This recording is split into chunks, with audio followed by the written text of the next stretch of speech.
हरियाणा की हर अपडेट के लिए बेल आइकन दबाएं और सब्सक्राइब करें STV हरियाणा न्यूज। नमस्कार, स्वागत है आपका। मैं हूं नंदिनी मिश्रा, आपके साथ सीधा रुख करेंगे सुपरफास्ट 100 का। देश में कोरोना की रफ्तार बेकाबू होती नजर आ रही है। देश में कोरोना के करीब 2 लाख नए मामले सामने आए हैं, जबकि लगातार दूसरे दिन 1000 से ज्यादा मौतें हुई हैं।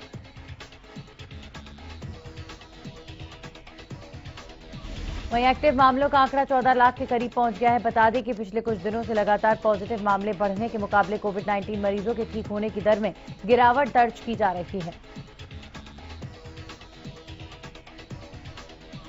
प्रदेश में लगातार कोरोना के मामलों में बढ़ोतरी दर्ज की जा रही है। बीते 24 घंटे में कोरोना के 5398 नए मामले सामने आए। इसी के साथ पिछले 24 घंटे में 2166 मरीज इलाज के बाद ठीक हुए।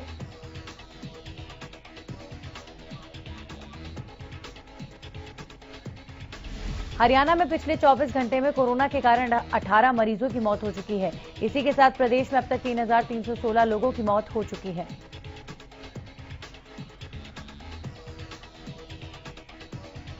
प्रदेश में 27,421 कोरोना के एक्टिव मरीज मौजूद हैं। प्रदेश में रिकवरी रेट घटकर 90.68% पर पहुंच चुका है।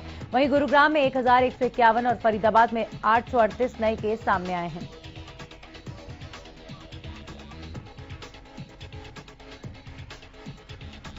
सोनीपत में कोरोना के 387 नए मामले सामने आए। वहीं जींद में 378 नए केस दर्ज किए गए।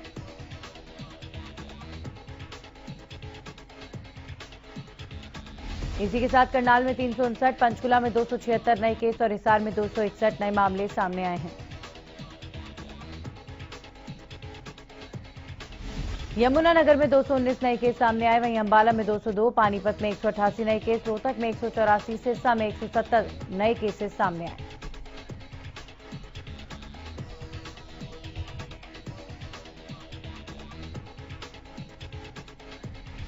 फतेहाबाद में कोरोना के 165, झज्जर में 160 नए केस सामने आए। वहीं कुरुक्षेत्र में 156, भिवानी में 110 नए केसेस सामने आए।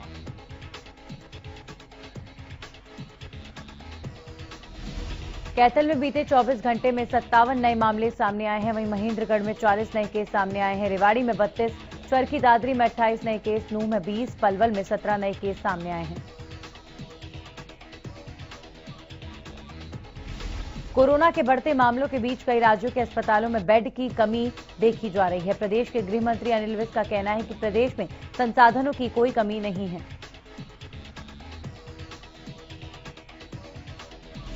अनिल विज का कहना है कि अस्पतालों को लेकर पहले से सभी व्यवस्थाएं पूरी कर ली गई हैं। विज का कहना है कि अस्पतालों में पीपी किट, बेड और दवाइयों की उचित व्यवस्था की गई है।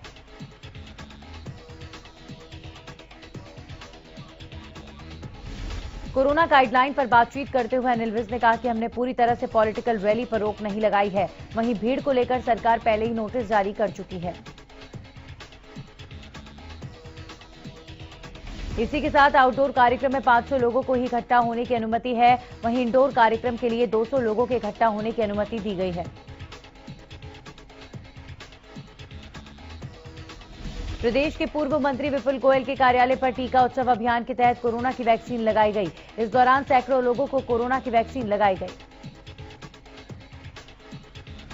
वैक्सीनेशन के दौरान विपुल गोयल ने लोगों से कोरोना वैक्सीन लगवाने की अपील की। नई वैक्सीन आने पर विपुल गोयल ने कहा कि वैक्सीन सभी लोगों को लगेंगी। वैक्सीन सभी के लिए बनाई गई हैं। वहीं नाइट कर्फ्यू लगाने के सरकार के फैसले पर विपुल गोयल ने कहा है कि सरकार ने जो फैसला लिया है वो आम जनमानस के हित में किया है। नाइट कर्फ्यू से जनता को राहत मिलेगी। वहीं नाइट कर्फ्यू से डरकर पलायन करने वाले लोगों से पूर्व कैबिनेट मंत्री विपुल गोयल ने अपील करते हुए कहा कि इस तरह डरकर पलायन ना करें, जहां हैं वहीं रहें। डरकर पलायन करना समस्या का समाधान नहीं है। वहीं पहली से 8वीं कक्षा तक बंद स्कूलों पर विपुल गोयल ने कहा कि अभिभावक धैर्य रखें। ये फैसला बच्चों के स्वास्थ्य को ध्यान में रखते हुए लिया गया है।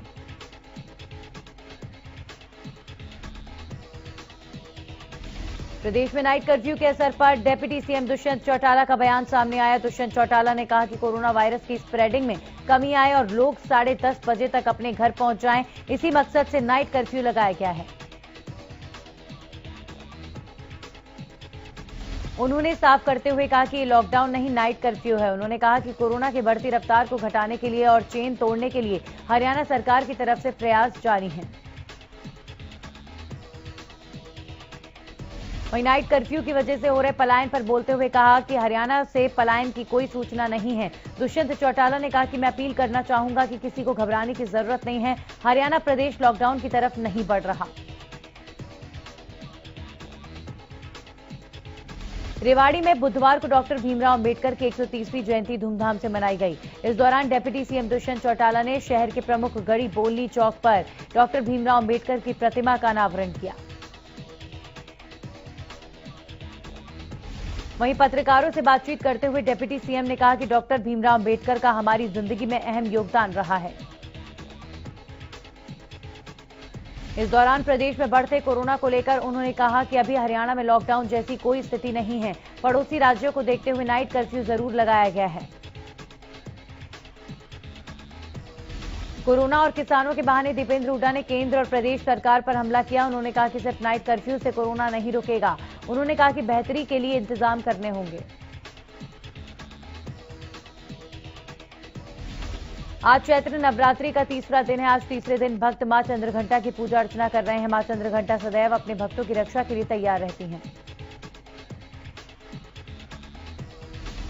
देश भर में कोरोना महामारी के बढ़ते मामलों को देखते हुए सीबीएसई बोर्ड की परीक्षाओं को लेकर बड़ा फैसला लिया गया है। सीबीएसई बोर्ड की 10वीं की परीक्षाओं को रद्द कर दिया गया है, जबकि 12वीं क्लास की बोर्ड परीक्षाएं स्थगित कर दी गई हैं।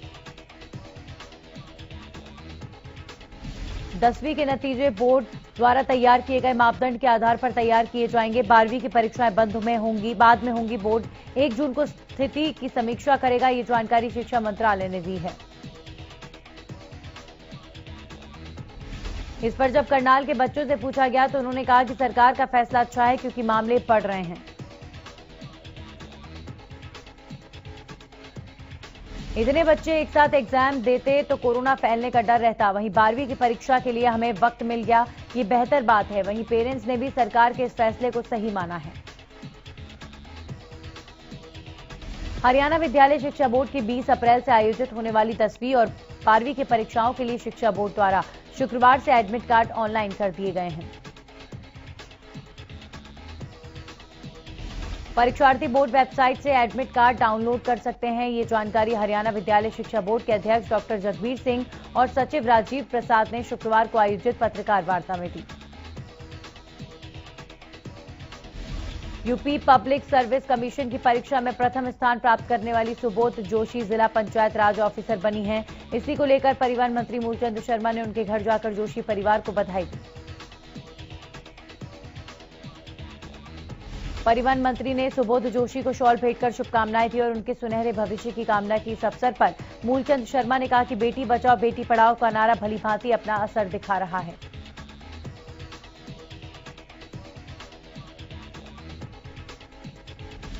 उन्होंने कहा कि प्रदेश की सरकार बेटियों की शिक्षा और स्वास्थ्य के प्रति काफी गंभीर है। इस मौके पर सुबोध जोशी ने कहा कि पब्लिक सर्विस कमीशन ने प्रथम रैंक हासिल करने की प्रेरणा उन्हें अपने बड़ों से मिली है।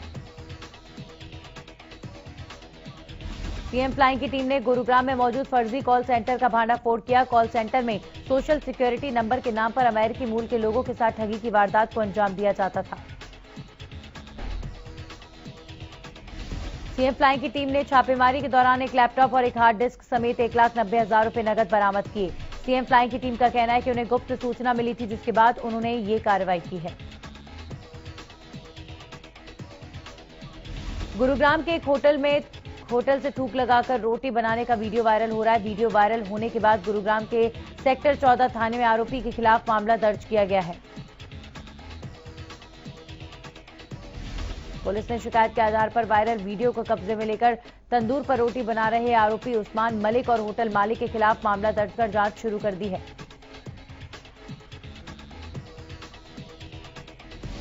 फतेहाबाद में प्रशासन की ओर से एक मैरिज पैलेस पर छापेमारी की गई। दरअसल मैरिज पैलेस में नाइट कर्फ्यू के दौरान शादी समारोह आयोजित किया गया था, जिसकी सूचना मिलने पर पुलिस की ओर से छापेमारी की गई।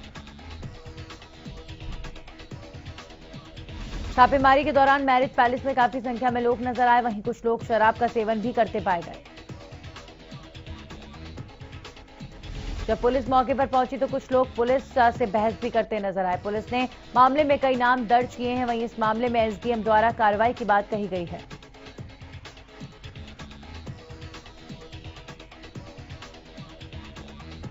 कृषि कानूनों के खिलाफ किसानों का आंदोलन 141वें दिन भी लगातार जारी। कृषि कानूनों को रद्द करने की मांग को लेकर किसान बॉर्डर पर डटे हुए हैं।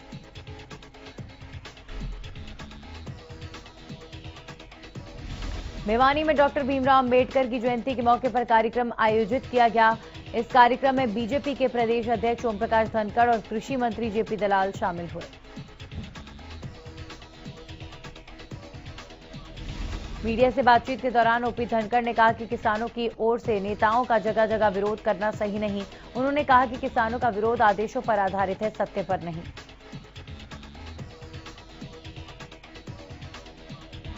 हरियाणा में गेहूं की फसल की कटाई अपने चरम पर है। किसान अपना गेहूं लेकर मंडी में बेचने के लिए आ रहे हैं, लेकिन मंडी में गेहूं रखने के लिए भी जगह नहीं। गोहाना अनाज मंडी के बाहर लाखों टन गेहूं खुले आसमान में पड़ा हुआ है।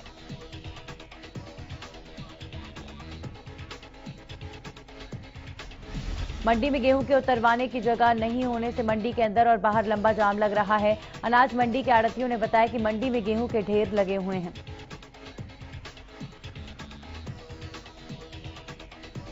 वहीं किसानों को गेहूं डालने में बहुत ही परेशानी हो रही है, क्योंकि मंडी में गेहूं डालने की जगह ही नहीं है। मंडी के बाहर लाखों टन गेहूं पड़ा है, क्योंकि गेहूं का उठान नहीं हो रहा, जबकि उठान न होने के कारण लेबर का नहीं होना है।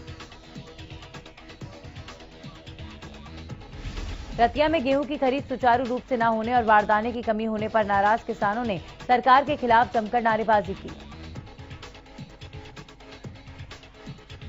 इस दौरान किसानों ने अधिकारियों पर खरीद में मिलीभगत के आरोप लगाए। किसानों ने कहा कि गेहूं की खरीद को लेकर सरकार की नीयत में खोट है और सरकार किसानों की गेहूं की फसल खरीदने में दिक्कतें खड़ी कर रही है, जिसे वो किसी भी सूरत में सहन नहीं करेंगे।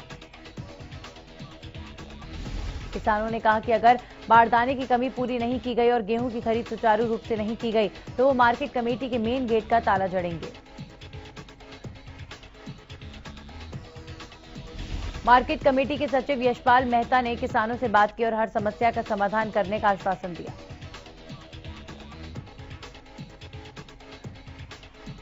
इंद्री अनाज मंडी में गेहूं की सरकारी खरीद में हो रही अव्यवस्थाओं को लेकर आड़ती और किसानों ने अनाज मंडी के बाहर करनाल यमुनानगर सड़क को जाम कर रोष प्रदर्शन किया।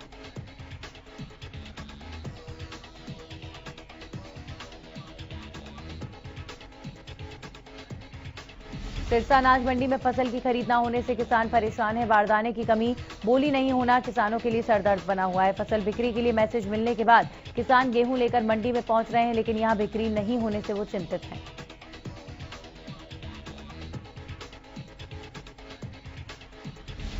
झज्जर की अनाज मंडी में फसल खरीद के दावे जमीनी स्तर पर पूरी तरह से विफल साबित हुए। फसल बेचने आए किसान ने बताया कि मंडी में खरीद प्रक्रिया बड़ी धीमी रही और अभी तक पैसे भी उनके अकाउंट में नहीं पहुंचे हैं।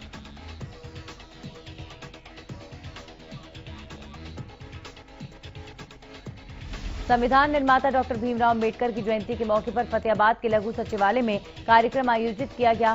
कार्यक्रम में उपायुक्त ने बतौर मुख्य अतिथि शिरकत की।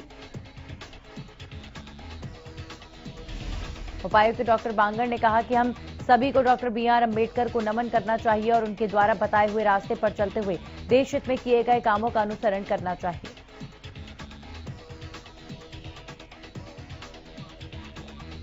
तो शाम के मॉडल संस्कृत स्कूल में डॉक्टर भीमराव अंबेडकर की 130वीं जयंती के मौके पर बाबा साहेब की प्रतिमा और गेट का अनावरण किया गया।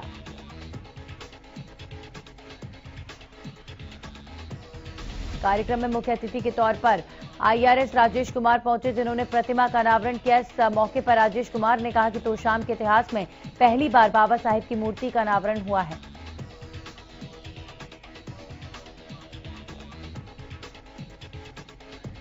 अंबाला के नारायणगढ़ में दोस्तों ने मामूली कहासुनी के बाद अपने ही दोस्त पर हमला कर दिया। घायल युवक को चंडीगढ़ पीजीआई में भर्ती कराया गया। हमलावरों ने युवक पर उस दौरान हमला किया जब वो स्कूल से घर जा रहा था। थाना प्रभारी गुरमेल सिंह ने बताया कि पुलिस ने मौके पर पहुंचकर कार्रवाई करते हुए 4 नामजद समेत 7 आरोपियों के खिलाफ मामला दर्ज किया। इस मामले में पुलिस ने अब तक 4 आरोपियों को गिरफ्तार किया है। पलवल के गांव दुधोला के वर्तमान सरपंच पर महिला टीचर ने दुष्कर्म और अपहरण करने की कोशिश का आरोप लगाया।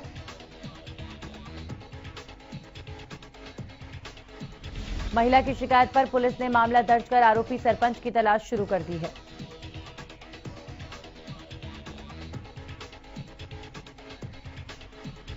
पानीपत के कृष्णानगर में 2 दुकानदार भाइयों ने एक नाबालिग बच्चे के साथ कुकर्म की घिनौनी वारदात को अंजाम दिया। इतना ही नहीं, दोनों आरोपियों ने कुकर्म का वीडियो भी बनाया,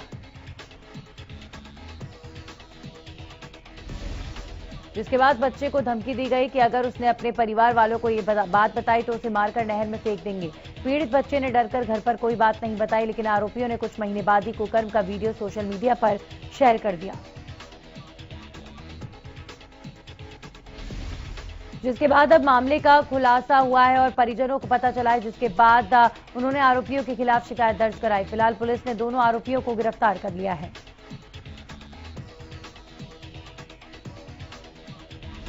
पानीपत के गांव भंडारी में खेत में कीटनाशक दवाई का छिड़काव करने गए 24 वर्षीय आईटीआई के छात्र की मौत हो गई। परिजनों ने जानकारी देते हुए बताया कि सुमित खेत में कीटनाशक दवाई का छिड़काव करने के लिए गया था, जिसके बाद दवाई के हाथों से ही युवक ने पानी पी लिया।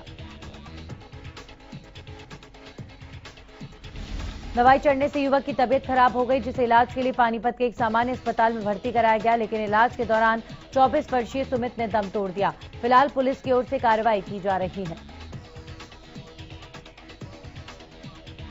करनाल के बड़ा गांव के खेत में गेहूं की खड़ी फसल में आग लग गई। आग लगने की सूचना तुरंत दमकल और पुलिस विभाग को दी गई। सूचना के बाद पहुंची दमकल की टीम ने आग पर काबू पाने की कोशिश की। आग इतनी भयंकर थी कि जब तक इस पर काबू पाया गया तब तक 16 एकड़ से ज्यादा की फसल जलकर राख हो चुकी थी। इस घटना से किसानों के चेहरों पर मायूसी है। बताया जा रहा है कि खेत में तैयार गेहूं की फसल की कटाई 1-2 दिन में होनी थी। बड़ा गांव में लगी आग की वजहों का खुलासा नहीं हो पाया है। जांच अधिकारी का कहना है कि आग से हुए नुकसान का जायजा ले लिया गया है और जांच की जा रही है।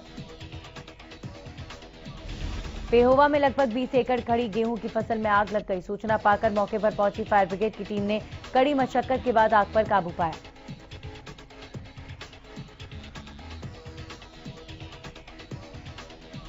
जानकारी के मुताबिक हवा तेज होने से बिजली लाइन से गिरी चिंगारी उड़कर कई खेतों में पहुंची, जिससे खड़ी फसल में आग लग गई। वहीं किसानों ने सरकार से मुआवजे की मांग की है।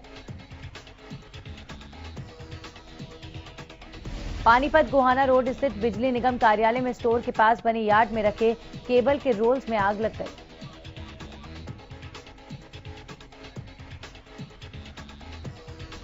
देश में 1 जून के बाद ज्वेलर्स बिना हॉलमार्क वाले स्वर्ण आभूषण या कलाकृतियां नहीं बेच सकेंगे। सरकार ने मंगलवार को कहा कि तय अवधि में हॉलमार्क को अनिवार्य बनाने की पूरी तैयारी कर ली गई है। इस कदम से मिलावटी आभूषणों की बिक्री पर लगाम कसी जा सकेगी। पिछले साल कोरोना वायरस महामारी की वजह से नीचे आई अर्थव्यवस्था अब उबर रही है। ऐसे में एक सर्वे में कहा गया है कि इस साल भारत में 59% कंपनियां अपने कर्मचारियों को वेतन वृद्धि देने की तैयारी कर रही हैं। आयकर विभाग ने रिटर्न को आसान बनाने के लिए पिछले महीने प्री फील्ड आईटीआर फॉर्म जारी करने का ऐलान किया था। विभाग इसके लिए जरूरी जानकारियां जुटा रहा है, जो हर आकलन वर्ष में 31 मई तक देना होगा। इनमें 10 लाख से ज्यादा लेन देन समेत विशेष वित्तीय लेन देन शामिल है। सरकारी तेल कंपनियों की ओर से पेट्रोल और डीजल की कीमतों में गिरावट दर्ज की गई। दिल्ली में पेट्रोल का दाम 90.40 रुपए, जबकि डीजल का दाम 80.73 रुपए प्रति लीटर है। कोविड-19 महामारी के दबाव में एफडी और अन्य छोटी बचत योजनाओं पर गिरती ब्याज दरों के बीच कई बैंकों ने वरिष्ठ नागरिकों को ज्यादा ब्याज कमाने का मौका दिया। एसबीआई, एचडीएफसी और आईसीआईसीआई बैंक ने विशेष एफडी में निवेश की तारीख बढ़ाकर 30 जून 2021 कर दी है। केंद्र सरकार ने बुधवार को कहा कि अंतर्राष्ट्रीय बाजार से उचित मूल्य पर फास्फेट और पोटास उर्वरकों की समस्या पर आपूर्ति सुनिश्चित करने के लिए कूटनीतिक माध्यमों के जरिए जरूरी हस्तक्षेप किया जाएगा। देश में विदेशी ई कॉमर्स कंपनियों की भेदभाव वाली नीतियों के विरोध में 6 लाख से ज्यादा छोटे कारोबारी, डिस्ट्रीब्यूटर और व्यापारी असंभव सम्मेलन का आयोजन करेंगे। बता दें कि इसमें अमेरिकी ई कॉमर्स फर्म अमेजन छोटे और मझोले उद्यमियों के लिए 15 से 18 अप्रैल तक संभव के नाम से कार्यक्रम आयोजित होगा। ब्रिटेन के प्रधानमंत्री बोरिस जॉनसन ने इस महीने के अंत में होने वाले भारत दौरे में कटौती की है। जॉनसन के प्रवक्ता ने बुधवार को बताया कि भारत में कोरोना के तेजी से बढ़ते मामलों के मद्देनजर ये फैसला लिया गया है। अमेरिका के राष्ट्रपति जो बाइडेन ने कहा कि अफगानिस्तान में अमेरिका की सबसे लंबी लड़ाई के समापन का वक्त है और ये एक ऐसी जिम्मेदारी है जिसे वे अपने उत्तराधिकारी पर नहीं छोड़ना चाहते हैं।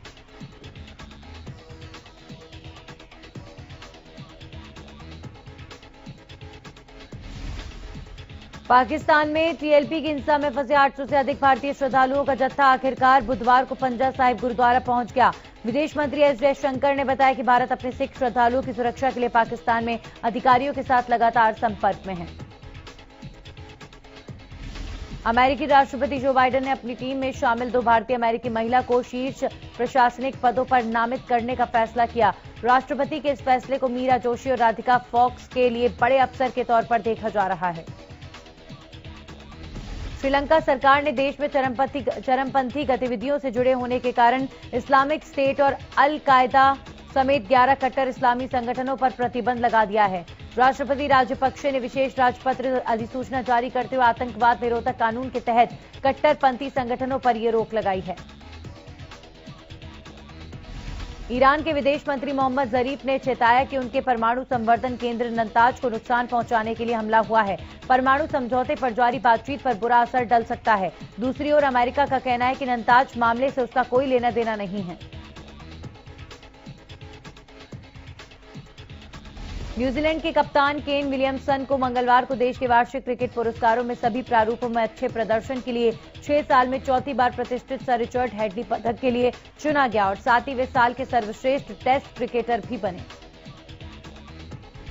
ओलंपिक चैंपियन कैरोलिना मॉरिन और दुनिया के नंबर 1 खिलाड़ी केंतो मोमोता 11 से 16 मई तक होने वाले इंडिया ओपन सुपर 500 टूर्नामेंट में भाग लेंगे, जो कोरोना महामारी के कारण दर्शकों के बिना खेला जाएगा।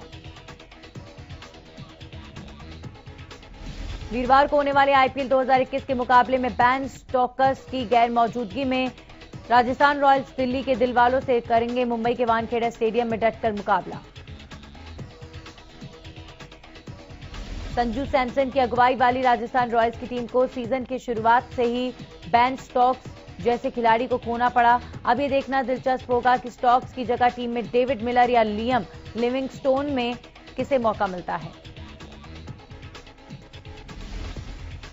रॉयल चैलेंजर्स बेंगलोर ने रोमांचक मुकाबले में सनराइजर्स हैदराबाद को 6 रनों से हराकर अपनी दूसरी जीत दर्ज की। चेन्नई के चेपॉक स्टेडियम में रॉयल चैलेंजर्स बेंगलोर ने टॉस हारकर पहले बल्लेबाजी करते हुए 149 रन बनाकर सनराइजर्स की टीम को 143 रन पर ही सिमटा दिया।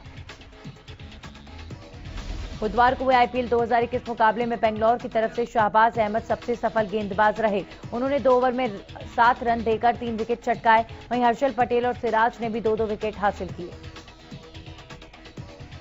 6 बार की विश्व चैंपियन एमसी मैरी कॉम समेत टोक्यो का टिकट हासिल कर चुकी महिला बॉक्सर्स की ओलंपिक की तैयारियों को बड़ा झटका लगा है। इंदिरा गांधी स्टेडियम में चल रहे शिविर में 21 महिला बॉक्सर, कोच, स्पोर्ट्स स्टाफ संक्रमित पाए गए। कोरोना के बढ़ते मामलों के बीच कई बॉलीवुड सितारे संक्रमित हो चुके हैं। वहीं जाने माने फिल्म मेकर हंसल मेहता के कजिन की संक्रमण के चलते मौत हो गई। उन्होंने ट्वीट के जरिए इस दुखद समाचार की जानकारी दी है। बॉलीवुड अभिनेता सुशांत सिंह की मौत के केस में ड्रग्स एंगल की जांच कर रहे नारकोटिक्स कंट्रोल ब्यूरो के हत्थे अब तक कई ड्रग्स पैडलर लग चुके हैं। अब एनसीबी को मुख्य तौर पर साहिल शाह पर शक है और एजेंसी उसे मुख्य संदिग्ध मान रही है। 15 साल पहले हिंदी में अपरिचित नाम से डब होकर रिलीज हुई तमिल फिल्म अनियन का अब हिंदी में रीमेक होने जा रहा है। दक्षिण की इस मशहूर फिल्म के रीमेक में रणवीर सिंह वहीं 3 अनोखे किरदार निभाने जा रहे हैं, जो मूल फिल्म में अभिनेता विक्रम ने निभाए थे। कोरोना महामारी की दूसरी लहर ने कई बॉलीवुड हस्तियों को अपनी चपेट में ले लिया। बीते दिन भूमि पेडनेकर, विक्की कौशल भी और फिर कटरीना कैफ और अब अभिनेता राहुल रॉय भी इसकी चपेट में आ गए हैं।